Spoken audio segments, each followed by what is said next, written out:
Destina Rosethorn was a child of destiny.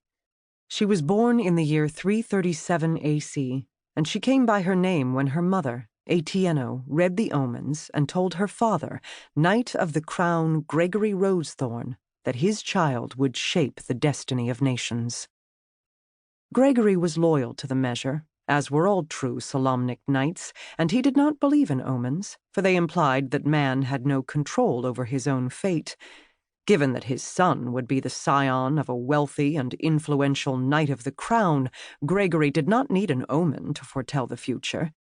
He chose the name Destin, which means destiny, and gave Atieno a pair of golden earrings in the shape of crowns to mark the occasion. Gregory was therefore understandably surprised when the child who was to shape the destiny of nations turned out to be a girl. Atieno had known from the omens that she would bear a daughter, but she had withheld that knowledge from her husband.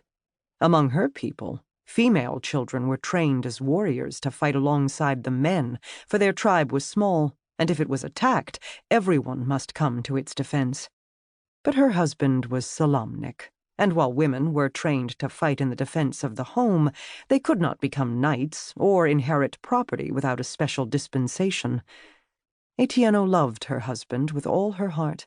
She would have done anything to please him, except the one thing over which she had no control. She had not been able to give him a son, to carry on the family name and traditions. Atieno need not have worried, however. Gregory loved his daughter from the moment she drew her first breath, and he decided to name her Destina, for, as he said, she is destined to be her father's salvation. He had meant nothing by it except that, unlike a son, a daughter would be there to comfort and care for him when his hair grew gray and his sight grew dim. So he often teased Destina. She would come to hear those words differently, however, and they would come to haunt her. Gregory had anticipated that sons would still come to him to bear the family name, inherit Castle Rosethorn, and continue the Rosethorn line, but they did not. The next child was a boy who died at birth, and no more children came after. Yet if Gregory was disappointed, he never revealed it to his daughter. As was typical of many Solamnic knights, Gregory raised his daughter as he would have raised his son, for Solamnic history was rife with tales of valiant women who had helped the keep after their menfolk had fallen.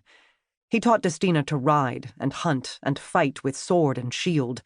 He took her with him mounted on the front of his horse when she was small. He educated her, taught her to read and write and cipher. He told her the legends of all the great knights of old. Destina's favorite was the legend of Huma Dragonbane. She would often imagine she was the famous knight, and enlivened her sword practice by battling mythical dragons with famed Dragonlances, forged of magical dragon metal and given to Huma when he rode his dragon into battle against the Queen of Darkness. Destina's Dragonlance was forged of a broom handle, and her small pony played the role of dragon. She pictured herself as Huma's squire, heroically fighting at his side when all the other cowards had abandoned him. Destina had been devastated to learn at the age of 8 that women were not permitted under the measure to become knights. She had railed against this prohibition to her father. "Why can't women become knights, Papa? It is not fair. I can run faster and ride better than any boy. I can fight, too. I always beat Berthel when we were playing knights and goblins." "And his parents were none too pleased that you gave him a bloody nose and split lip," said Gregory, smiling. "I do not necessarily agree with the measure in this. Your mother is a skilled warrior and could probably best any knight in the field." "The measure is wrong, Papa," said Destina. "When I grow up, I will change it." "I hope you do," said Gregory. "But you will have other duties and responsibilities that are far more important than becoming a knight." "What are those, Papa?" Destina asked. "You will be the Lady of Castle Rosethorn," said her father.